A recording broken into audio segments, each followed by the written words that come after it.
कहानी शुरू होती है याओ से, एक ऐसा ताकतवर आदमी जिसके पास है एक अजीबोगरीब सुपर पावर। बस अपनी नजरों से किसी भी लड़की को दीवाना बना सकता है और इसकी सबसे बड़ी वजह है उसका फुल ओनन मस्कुलर बॉडी। फिलहाल वो एक ऐसे देश में है जहाँ जबरदस्त जंग छिड़ी हुई है, तो लड़कियों को इम्प्रेस करने के साथ साथ उसका रोज का काम बन चुका है गुंडों और माफियाओं से लड़ना, जो हर वक्त उसकी जान के पीछे पड़े रहते हैं। इसी बीच उसकी जिंदगी में एंट्री होती है याली की, जो एक जानी मानी ज्वेलरी कंपनी की वारिस है। और फिर खुलता है एक बड़ा राज। याओ के भाई की मौत जिस जहाज के डूबने से हुई थी, वो जहाज उसी लड़की के पापा ने डुबोया था। बस यहीं से याओ को सूझता है एक खतरनाक प्लान, याली से शादी करके उसके बाप तक पहुंचने का। वो चोरी छुपे शादी की तैयारी करता है, लेकिन याली को भनक लग जाती है और वो कार से निकलकर चिल्लाने लगती है। एकदम ड्रामेबाजी मोड ओन कर देती है, जैसे कोई पागल सी जेलस दुल्हन हो। और तो और भीड़ इकट्ठा करने के लिए वो झूठ बोल देती है कि वो प्रेग्नेंट है। सब हैरान हो जाते हैं। तभी कुछ सोल्जर्स भी आ जाते हैं और याओ लोगों को बताता है कि याली के पास पासपोर्ट नहीं है, मतलब अगर पकड़ी गई तो सीधा जेल। डर के मारे याली भागती है। तभी एक बुढ़िया औरत उसे अपने घर ले जाती है और सरप्राइज के तौर पर उसे एक व्हाइट वेडिंग ड्रेस पहना देती है। जब याओ उसे उस ड्रेस में देखता है तो वो चौंक जाता है, क्योंकि वो सच में बेहद खूबसूरत लग रही थी। लेकिन फिर उसे समझ आता है कि ये सब एक जाल था, क्योंकि वो ड्रेस असल में शादी की ड्रेस थी। अब याली को जबरन शादी के लिए ले जाया जाता है और उस देश की ट्रेडिशन के मुताबिक दोनों को पिलाई जाती है एक अजीब सी जहरीली ड्रिंक। पीने के बाद याली को चक्कर आने लगते हैं और वो ठीक से समझ नहीं पाती कि वो किससे शादी कर रही है। इसी कंफ्यूजन में वो 7 कस्में खा लेती है जिंदगी भर अपने पार्टनर को प्रोटेक्ट करने की। एंड फिर हो जाती है याओ से शादी, चाहे दोनों एक दूसरे से नफरत क्यों न करते हों। शादी के बाद वो लड़की जो बचपन से याओ से प्यार करती थी, उसे ताना मारती है कि उसने धोखा दिया, क्योंकि वो दोनों पहले से मंगनीशुदा थे। लेकिन याओ साफ कह देता है डाइवोर्स तो होगा ही नहीं। इसके बाद वो याली के चेहरे पर पानी फेंकता है और बताता है कि अब वो उसे 1 महीने तक अपने साथ किडनैप करके रखेगा, जब तक उसे अपने भाई के कातिल का पता न चल जाए। और फिर खुलासा करता है कि उनकी शादी कुछ सीक्रेट रिचुअल्स के तहत हुई है, जिन्हें तोड़ना नामुमकिन है। अब जैसे ही वो अपनी शादी की शुरुआत करने लगता है, वो धीरे धीरे अपने कपड़े उतारना शुरू कर देता है और याली डरते डरते पीछे हटती जाती है। याओ अपना मस्कुलर बॉडी दिखाकर ये जताने की कोशिश करता है कि उसके पास वो चार्म है जिससे हर लड़की उसका दीवाना हो जाती है। लेकिन इस बार उसके लिए काम आसान नहीं है, क्योंकि याली है उसकी अकेली वीकनेस, जो उसके जादू में फंसने वाली नहीं। फिर एक सीन आता है जहाँ याओ देखता है कि याली टॉवल में बाथरूम से बाहर आती है और जैसे ही वो कुछ कहती है, फर्श पर गिरे पानी से फिसल जाती है। लेकिन गिरने से पहले याओ उसे थाम लेता है। उनकी नजरें टकराती हैं और माहौल एकदम सिजलिंग हो जाता है। याली याओ की गर्दन से टपकते पसीने को देखती है और अंदर ही अंदर कुछ महसूस करने लगती है। तभी याओ का दोस्त वहाँ आ जाता है और वो तुरंत उसे डांट कर भगा देता है, क्योंकि याली उस वक्त आधे कपड़ों में थी। इसके बाद याओ साफ कह देता है कि ये उसकी कोई आदत ना बना ले, क्योंकि उसके अंदर प्यार जैसा कुछ नहीं है। लेकिन याली तो अब भागने की सोच रही होती है, मगर नामुमकिन, क्योंकि याओ ने पूरा घर सिक्योर कर रखा है। तभी याली खुद एक और राज खोलती है। वो इस आइलैंड पर अपने एक्स बॉयफ्रेंड को ढूंढने आई थी, जो कुछ महीनों से गायब है। लेकिन ट्विस्ट तब आता है जब पता चलता है कि उसका एक्स अब उसी देश के विलेन के लिए काम करता है। फिर विलेन के लोग याली को पकड़ लेते हैं और सबक सिखाने के लिए उसे एक पेड़ से बांध देते हैं।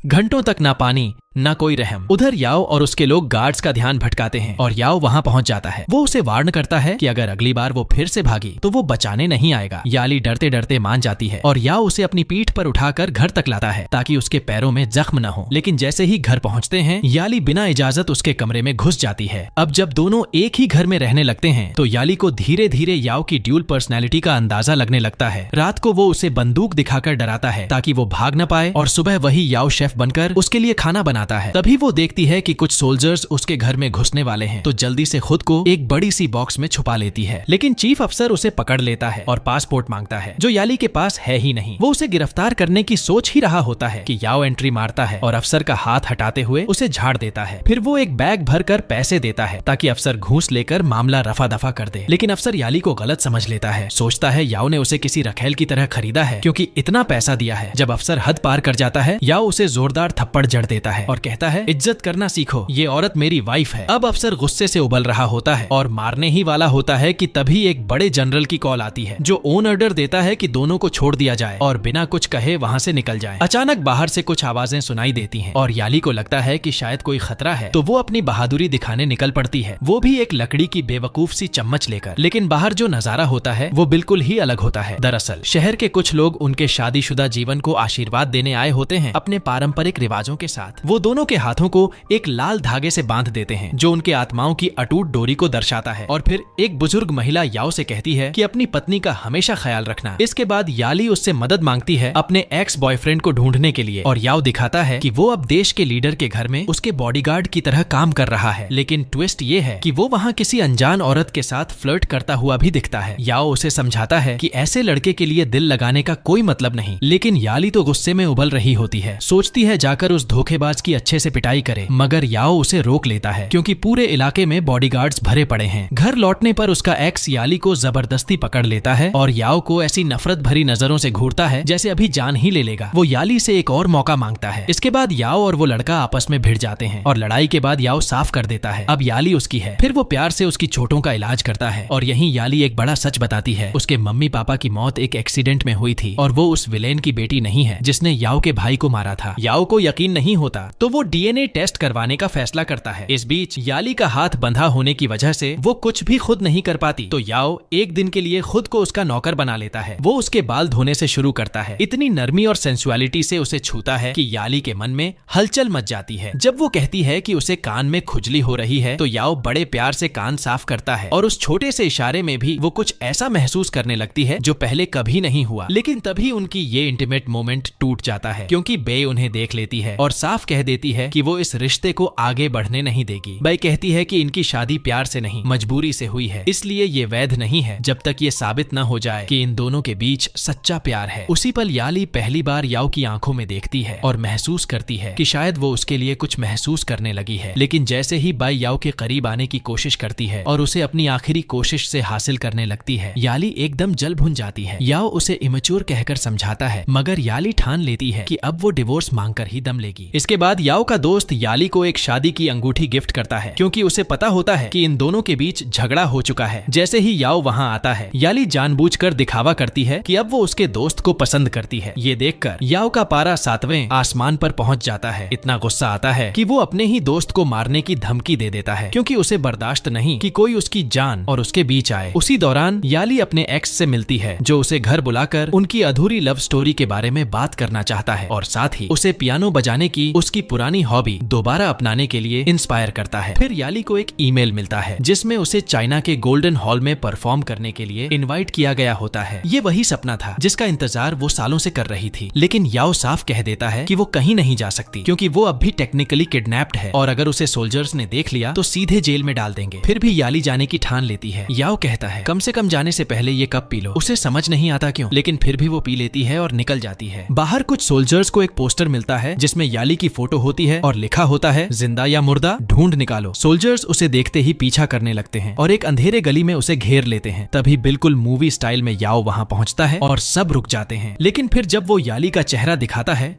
तो कोई पहचान ही नहीं पाता क्योंकि उसके चेहरे पर लाल चकत्ते और रैशेस निकल आए होते हैं उस ड्रिंक की वजह से जो उसने पिया था। याओ तुरंत झूठ बोल देता है कि ये उसकी कजिन है, वो लड़की नहीं जिसे वो ढूंढ रहे हैं। तभी याली को एहसास होता है कि याओ ने जानबूझकर उसे वही ड्रिंक पिलाई थी जिससे उसे एलर्जी होती है ताकि कोई उसे पहचान न सके। फिर अचानक याली की हालत बिगड़ जाती है, उसे बुखार आने लगता है और जैसे ही वो गिरती है याओ दौड़कर आता है, एक तौलिया डालता है क्योंकि वो पूरी तरह से न्यूड होती है और उसे सीधा हॉस्पिटल ले जाता है। हॉस्पिटल में वो उसे दीवार से लगाकर कहता है कि जब वो उसके पास होती है तो खुद पर कंट्रोल नहीं रह पाता क्योंकि वो उसकी फेवरेट लड़की है। फिर जैसे ही उसके होंठ याली के होंठों के पास आते हैं वो भी खुद को रोक नहीं पाती, लेकिन याओ अचानक रुक जाता है और कहता है मैं उन्हें किस नहीं करता जिनसे मैं नफरत करता हूँ, और उसे उस जलती हुई फीलिंग के साथ छोड़ देता है। और जैसे इतना टॉर्चर कम था, याली के रूम का फैन भी काम नहीं करता। याओ कहता है अगर इतनी गर्मी बर्दाश्त नहीं हो रही तो मेरी रूम में आकर सो सकती हो, वहीं बस ठंडी हवा है। लेकिन याली पलटकर जवाब देती है वहीं तो और ज्यादा गर्मी होगी। फिर वो खुद को ठंडा करने के लिए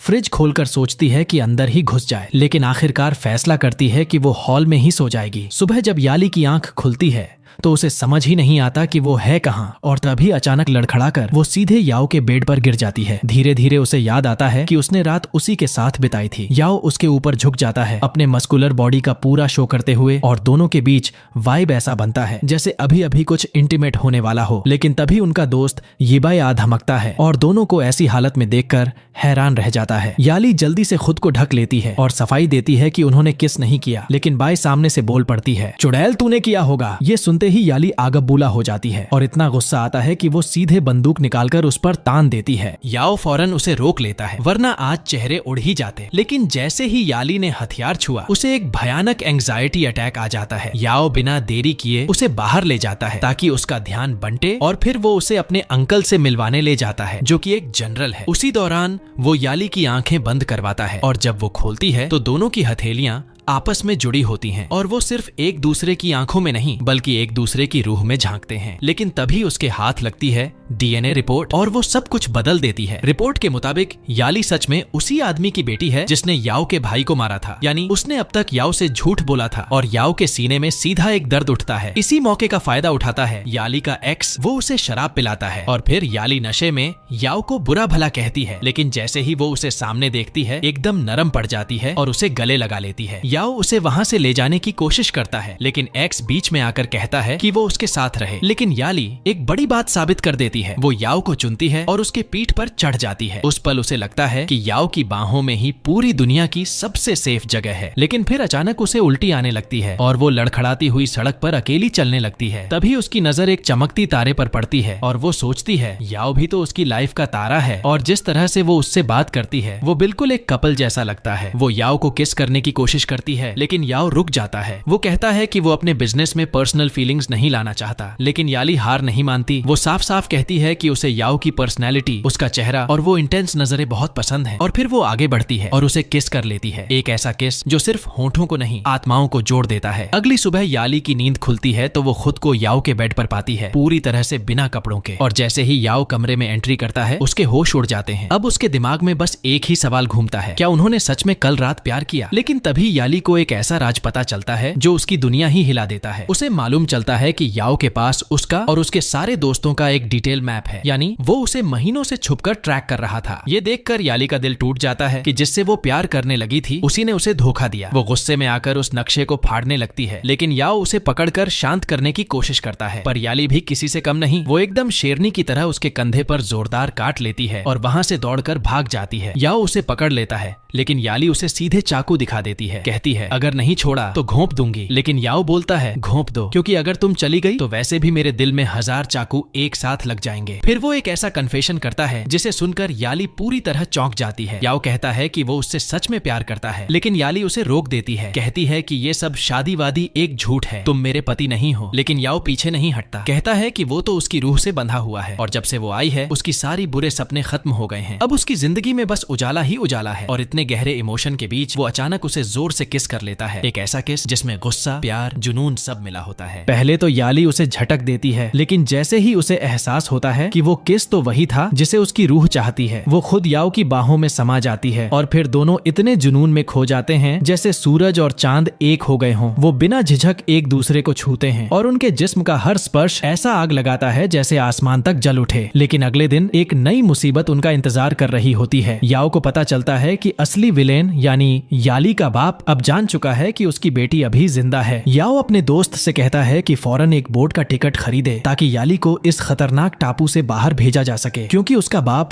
कोई आम इंसान नहीं, वो एक साइको है जो याली को सिर्फ इसलिए मारना चाहता है ताकि वो उसकी विरासत पर कब्जा कर सके। याओ का दोस्त उसे जबरदस्ती ले जाने की कोशिश करता है, लेकिन याली जाने से इनकार कर देती है। कहती है कि वो अपने प्यार से दूर नहीं जाएगी। याओ को याली की ये बात इतनी छू जाती है कि वो खुद को रोक नहीं पाता और उसे जोर से गले लगा लेता है। याली मुस्कुराकर कहती है अब चाहे जो भी मुश्किलें आए वो दोनों साथ मिलकर उनका सामना करेंगे। फिर वो एक खूबसूरत सा ड्रेस पहनती है, सोचती है कि शायद अब वो दोनों चीन जा रहे हैं, लेकिन याओ उसे कहीं और ही ले जाता है, सीधे उसके बाप के लीडर की हवेली में। याली को लगता है कि याओ का दिमाग खराब हो गया है, लेकिन वो उससे कहता है बस मुझ पर भरोसा करो और उसके बालों में एक प्यारा सा हेयर क्लिप लगाता है। लेकिन भरोसे का ये पल एकदम खौफनाक मोड़ ले लेता है। याओ उसे उस लीडर के हवाले कर देता है और वहाँ उसे एक कुर्सी से बांध दिया जाता है। इतना ही नहीं, उसके पैर में एक बम बांध दिया जाता है जो अगर 300 मीटर दूर गया तो सीधे ब्लास्ट हो जाएगा। लेकिन असली ड्रामा तो अब शुरू होता है। लीडर उससे बात करता है जबकि याओ अपनी गाड़ी में बैठा चुपचाप सब सुन रहा होता है, क्योंकि जो हेयर क्लिप उसने उसने याली के बालों में लगाया था वो असल में एक छुपी हुई रिकॉर्डिंग डिवाइस थी। और अब याओ सुन रहा है कि लीडर याली से पूछ रहा है कि उसकी याओ से क्या रिश्ता है, क्योंकि उसकी दूसरी बेटी आज भी याओ से प्यार करती है। और जैसे ही वो लीडर याली को धमकाने लगता है, हाथ में चाकू लेकर सामने खड़ा हो जाता है। याओ को समझ आता है कि अब कुछ करना पड़ेगा। वो फौरन विला में घुसता है और बिना किसी हिचक के अपने छाते से एक एक बॉडीगार्ड की हड्डियां तोड़ डालता है। वो छाता भले ही सिंपल दिखता हो, लेकिन हर वार पर सामने वाले की हड्डियां चटक जाती हैं। याओ किसी तरह याली को आजाद करवा लेता है और दोनों वहां से भागने की कोशिश करते हैं, लेकिन तभी उसके पैर में बंधा बम बीप करने लगता है और उन्हें समझ आता है कि अगर याली ने इस विला से 300 मीटर दूर भी जाने की कोशिश की तो सीधा ब्लास्ट होगा। इतने में लीडर भी आ जाता है और दोनों को मजबूरी में विला में रुकना पड़ता है, विथ वन कंडीशन, याओ को याली के साथ रहना होगा ताकि वो उसे प्रोटेक्ट कर सके। विला एकदम विलेन की गुफा जैसा है जिसमें भर भर के उसकी रखैलें रहती हैं। और तभी याओ को मिलती है एक सीक्रेट डोर जिसके अंदर छुपा है द आई ऑफ गुसिया, एक करोड़ों की कीमत वाली बेशकीमती ज्वेल। जैसे ही वो इसे ढूंढता है, लीडर उसे पकड़ लेता है और सारे गुंडे उस पर गन तान देते हैं। तभी बाय दौड़कर वहां पहुंचती है और सबको रोकने की कोशिश करती है। कहती है कि याओ ये ज्वेल उसकी शादी के लिए गिफ्ट में लाया था। लीडर चौंक कर पूछता है कि शादी किसकी, और तभी बाय खुद को बचाने के लिए कह देती है कि याओ ने उसे शादी के लिए प्रपोज किया है और वो दोनों शादी करने वाले हैं। अब याओ को मजबूरी में इस झूठ को सच मानना पड़ता है और कहता है कि हाँ वो शादी कर रहे हैं, जबकि याली अंदर से पूरी तरह टूट जाती है। इसके बाद बाय शादी की तैयारियां शुरू कर देती है और याओ दिल पर पत्थर रखकर उसे बता देता है कि वो उससे शादी नहीं कर सकता क्योंकि उसका दिल तो याली के पास है। याली ये सब देख लेती है और दर्द से बुरी तरह टूटकर वहां से भाग जाती है। याओ उसे पकड़ने के लिए दौड़ता है, लेकिन उससे पहले उसका एक्स बॉयफ्रेंड आकर उसे थाम लेता है और कहता है कि वो अब एक बेहतर बॉयफ्रेंड बनने के लिए तैयार है। और फिर आता है शादी का दिन, जहां एक और ट्विस्ट उसका इंतजार कर रहा होता है। याली को उसके ही कमरे में बेड़ियों से बांध दिया जाता है और जब उसका एक्स उसे छुड़ाता है तो पता चलता है कि बाय ने ही उसे बांधा था, क्योंकि उसे डर था कि कहीं याओ शादी से भागकर याली के साथ न चला जाए। इसके बाद बाय एक और बड़ा झूठ बोलती है। वो कहती है कि उसने पिछली रात याली को उसके एक्स बॉयफ्रेंड के साथ एक गली में किस करते हुए देखा था, जबकि ये पूरी तरह झूठ है। लेकिन दुर्भाग्य से याओ इस बात को सच मान लेता है और उनकी आंखों में एक दूसरे के लिए जो प्यार था वो धीरे धीरे बुझने लगता है। हालांकि बाहर से सब कुछ टूटता हुआ दिखता है, लेकिन अंदर ही अंदर दोनों एक सीक्रेट प्लान बना लेते हैं। तभी लीडर सबको अपनी बेशकीमती ज्वेल दिखाता है, लेकिन याओ को तुरंत समझ आ जाता है कि ये नकली है। वो चुपचाप जनरल की जेब में एक हैंकी रख देता है जिसमें छुपा माइक्रोफोन होता है और जैसे ही लीडर असली ज्वेल के पास पहुंचता है, वो बेखौफ कबूल करता है कि हाँ उसी ने उस जहाज को डुबोया था जिसमें याओ का भाई था। और तो और वो ये सब 100 बार दोहराने को भी तैयार है, जिससे उसकी दरिंदगी खुलकर सामने आ जाती है। याओ अब डर जाता है और दौड़कर याली को बताने जाता है कि लीडर कितना खतरनाक है और उसे ये भी पता चलता है कि वो लोग याली को मारने वाले हैं। लेकिन याली को गम अपनी मौत का नहीं है, उसे दुख इस बात का है कि याओ किसी और से शादी कर रहा है। याओ उसे वादा करता है कि वो बाय से शादी नहीं करेगा। उसका सपना सिर्फ याली के साथ एक नया जीवन शुरू करने का है, जिसमें उनके बच्चे हों, प्यार हो और सुकून हो। इसके बाद दोनों मिलकर इस जानलेवा आइलैंड से भागने का प्लान बनाते हैं। याली अपने एक्स को जोरदार थप्पड़ मारती है क्योंकि वो उसे रोकने की कोशिश करता है। वो साफ कह देती है कि अब वो उससे कभी वापस नहीं जाएगी क्योंकि अब उसे एक सच्चा और बेहतर प्यार मिल चुका है। तभी याओ हवा में एक फायर करता है जिससे भगदड़ मच जाती है और इसी मौके का फायदा उठाकर दोनों वहां से भागने लगते हैं। पीछे से विलेन गोलियां चलाता है और दोनों बुलेट्स को चकमा देते हुए भागते हैं, लेकिन तभी लीडर को चक्कर आने लगता है क्योंकि जनरल ने उसके लिए ट्रैप तैयार कर रखा था। आखिरकार दोनों किसी तरह वहां से निकलने में कामयाब हो जाते हैं, लेकिन तभी याली को महसूस होता है कि उसके कपड़ों पर खून है क्योंकि याओ को गोली लग चुकी है। लेकिन वो अपना दर्द भूल जाता है, उसे सिर्फ याली की सलामती की फिक्र है। वो दोनों एक दूसरे से अपने प्यार का इजहार करते हैं और याओ याली से कहता है कि वो उसे जहाज के पास इंतजार करे क्योंकि उसे पहले उस शापित ज्वेल को नष्ट करना है ताकि उसकी बदकिस्मती किसी और को न लगे। अब याली भागने लगती है और दूसरी तरफ याओ अकेले सारे सिपाहियों से भिड़ जाता है। उसे बार बार चोट लगती है, फिर भी वो रुकता नहीं। हर किक, हर पंच अपने प्यार के नाम करता है, लेकिन अब उसकी ताकत कम पड़ने लगती है और तभी उसके दोस्त की एंट्री होती है जो उसके लिए फरिश्ता बनकर आता है। याओ उसे थैंक यू बोलता है कि वो उसकी जिंदगी का सबसे अच्छा दोस्त है। तभी बैगन लेकर प्रकट होती है और याली को एक गाड़ी में बैठा देती है जो उसे जहाज की ओर ले जाने लगता है। लेकिन जैसे ही गाड़ी चलती है, एसी वेंट से जहरीली गैस छोड़ी जाती है और याली बेहोश हो जाती है। याली की आंख खुलती है एक अजनबी कमरे में और उसके सामने खड़ा होता है उसका एक्स, जो अब अपनी असली शैतानी शक्ल दिखा चुका है। वो साफ साफ कहता है कि उसे याली से कोई लगाव नहीं, उसे तो बस वो शापित ज्वेल चाहिए जिसे बेचकर वो करोड़ों कमाना चाहता है। कुछ दिन बीतते हैं और आली मौका पाकर बाय बनकर वहां से भागने की कोशिश करती है, लेकिन लास्ट मोमेंट पर उसका एक्स उसे पकड़ लेता है और बताता है कि पिछली रात याओ बुरी तरह घायल हो गया था। ये सुनकर याली को झटका लगता है और उसे एहसास होता है कि उसकी वजह से याओ की जान पर बनाई है और शायद उसे याओ से दूर जाना ही पड़ेगा। पड़े ताकि दोनों की जान बच सके। लेकिन याओ इस दर्दनाक फैसले को मानने से इनकार कर देता है। वो कहता है कि चाहे उसे सीने में 1000 गोलियां क्यों न लग जाएं, वो याली का साथ कभी नहीं छोड़ेगा। लेकिन याली अपना मन बना चुकी होती है। वो टूटे दिल से उससे रिश्ता तोड़ देती है। तभी उसका एक्स बेहुदा हरकत करता है, जबरदस्ती उसे किस करने की कोशिश करता है और कहता है कि अगर वो उसके साथ चलती है तो उसे रानी बनाकर रखेगा, उसके ऊपर ढेरों पैसे उड़ाएगा। याली थोड़ी देर सोचती है, लेकिन तभी उसे याद आता है याओ के साथ बिताया वो लम्हा जब उसने उसे वो ब्रेसलेट पहनाया था, और इसी याद से उसे समझ आता है कि उसने बहुत बड़ी गलती कर दी। जैसे ही वो याओ से मिलती है वो उसे कसकर गले लगा लेती है, लेकिन याओ की हालत बहुत खराब होती है। वो खून की खांसी करता है और वहीं बेहोश हो जाता है। याली उसे घर ले जाकर पूरे प्यार से उसका ख्याल रखती है और याओ बेहोशी में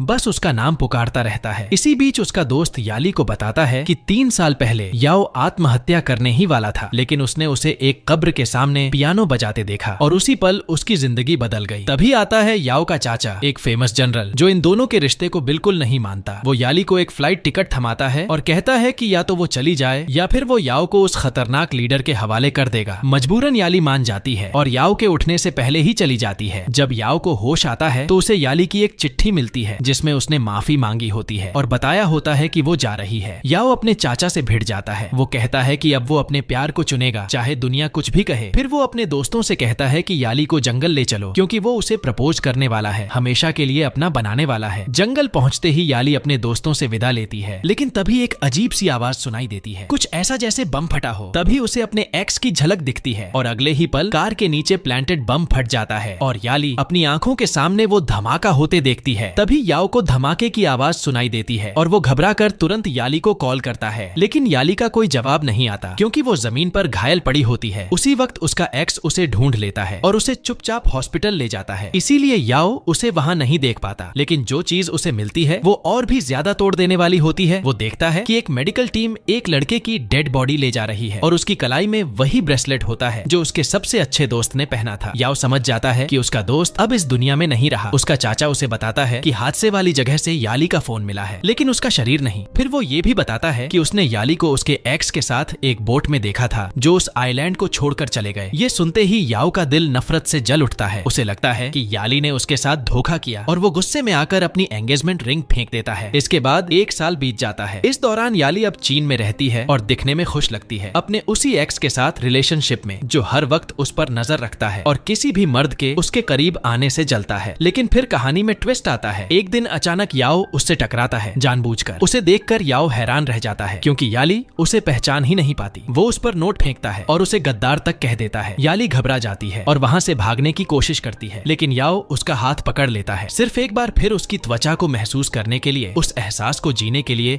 जिसे वो साल भर से मिस कर रहा था। तभी याओ को पता चलता है कि याली की याददाश्त चली गई है और उसका एक्स खुद को एक रिच प्रेसिडेंट बताकर उसे धोखे में रखे हुए है। याली, जो अब पूरी तरह कंफ्यूज्ड है, वॉशरूम में जाकर खुद को संभालती है, जबकि याओ यही सोच रहा होता है कि शायद वो झूठ बोल रही है। वो उसे उनके पुराने हग्स और पैशनेट किसेस याद दिलाने की कोशिश करता है और ये भी कि कैसे उसे उसका शरीर पसंद है। जैसे ही वो उसकी शर्ट उतारने की कोशिश करता है, याली उसे जोरदार थप्पड़ मार देती है और धमकी देती है कि अगली बार इससे भी ज्यादा मारेगी। लेकिन याओ फिर भी हार नहीं मानता और उसकी लाइफ में फिर से घुसने की कोशिश करता है। इसी बीच उसका एक्स नोटिस करता है कि याओ ने याली को छुआ है और फिर बताता है कि याली को सिलेक्टिव एमनीजिया है, यानी उसकी दिमागी हालत उसे पुराने इमोशनल ट्रॉमा से बचाने के लिए सब भूलने पर मजबूर कर रही है। वो उसे एक दवाई देता है, लेकिन याओ समझ जाता है कि ये दवाई याली को मेंटली कंट्रोल करने का जरिया है। इस खुलासे के बाद याली के मन से याओ का ख्याल निकलता ही नहीं। आधी रात को वो चुपचाप याओ के होटल पहुंच जाती है और वहीं से उसकी लॉस्ट मेमोरीज धीरे धीरे जागने लगती हैं। याओ उसे एक झटके में उठाकर बेड पर ले जाता है और फिर अपनी शर्ट उतारता है ताकि उसे अपने मसल्स दिखा सके और फिर पूछता है, ये एब्स याद है ना, तुमने इन्हें कई बार टच किया है। याओ उसे झकझोरता है, बेहद आक्रोश में अपनी जान झोंकते हुए उससे विनती करता है कि वो उनके पुराने किस याद करे। लेकिन जब ऐसा नहीं होता तो याली उसकी 24 घंटे की असिस्टेंट बन जाती है। सबसे पहले वो अपने एक्स से सगाई तोड़ देती है, जिससे उसका एक्स टूट सा जाता है और अपनी हार का सारा इल्जाम याओ पर डाल देता है। याओ ये सब देखकर मन ही मन खुश होता है, लेकिन उसका असली मकसद सिर्फ एक ही होता है, याली को दोबारा अपनी जिंदगी में लाना, उस लड़की को जो उसके ख्वाबों की रानी थी। एक्स इस ह्यूमिलिएशन का बदला लेने के लिए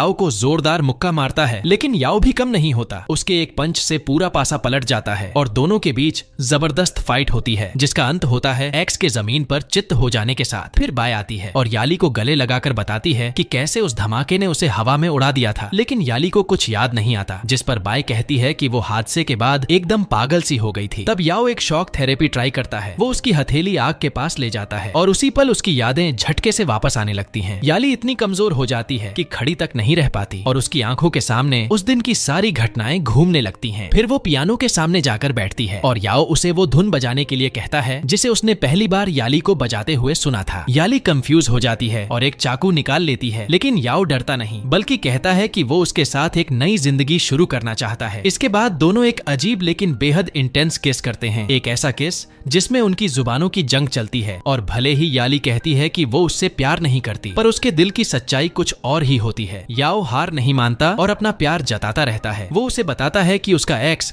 उसे दवाइयों से कंट्रोल कर रहा था और उसकी यादों से खेल रहा था। जैसे ही याली ने वो दवाइयां लेनी बंद की, उसे याद आता है कि धमाके के दिन उसने जनरल को चाकू मारकर मार डाला था और फिर वोजू वेयर हुई ज्वेल चुराई थी, जो उसकी जिंदगी का सबसे बड़ा मकसद बन चुकी थी। अब उसका एक्स खुलेआम धमकी देता है कि वो सबको खत्म कर देगा और खुद फरार हो जाता है। वहीं याओ उसे उस जगह ले जाता है जहां उसने पहली बार याली को देखा था और अपने दिल की बात कहता है कि वो अपनी पूरी जिंदगी उसकी आंखों में देखकर गुजारना चाहता है। और तभी दोनों के होंठ फिर टकराते हैं, जैसे दो उल्का पिंड जो मोहब्बत की ताकत से एक दूसरे की ओर खींचते चले आ रहे हों। दोनों के बीच का प्यार जो एक वक्त नफरत से भरा था, अब एक खूबसूरत सच्चाई बन चुका होता है। इसके बाद एक नई शुरुआत होती है। वो दोनों मिलकर एक नया घर खरीदते हैं और साथ में रहने लगते हैं। लेकिन तभी जैसे किस्मत को कुछ और ही मंजूर होता है, उनकी जिंदगी में फिर से दाखिल होता है याली का एक्स और इस बार वो उसे किडनैप करने का फैसला करता है। एक्स अब याओ से कहता है कि अगर उसे अपनी मोहब्बत वापस चाहिए तो उसे मोटी रकम चुकानी पड़ेगी और उसी के सामने उसे एक मेटल की सेल में बंद कर देता है। इसके बाद वो याली को बेहद घिनौने तरीके से छूने की कोशिश करता है, जिससे गुस्से में आकर बाय उससे लड़ने लगती है। तभी एक्स अपनी सारी क्रिमिनल हरकतों का बखान करने लगता है, लेकिन उसे ये नहीं पता होता कि याओ पहले से जानता था कैसे उस सेल को अनलॉक किया जा सकता है। एक्स को तब होश आता है जब उसे दिखता है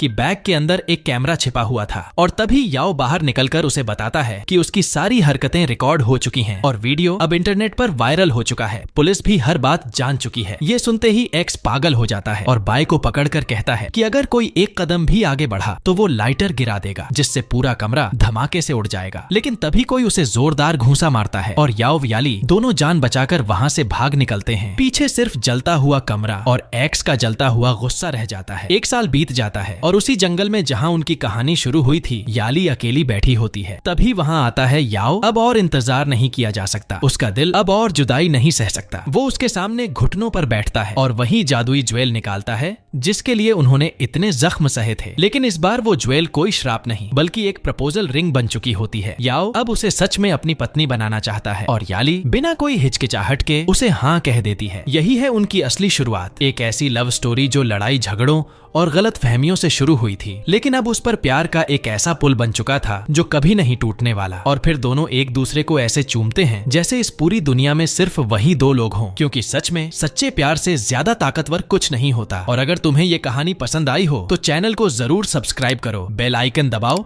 ताकि कोई भी अगला वीडियो मिस न हो जाए। मैं यहाँ और भी जबरदस्त वीडियो डाल रहा हूँ जो तुम्हें जरूर पसंद आएंगे। तुम्हारा कीमती वक्त देने के लिए बहुत बहुत धन्यवाद। फिर मिलेंगे अगली कहानी में।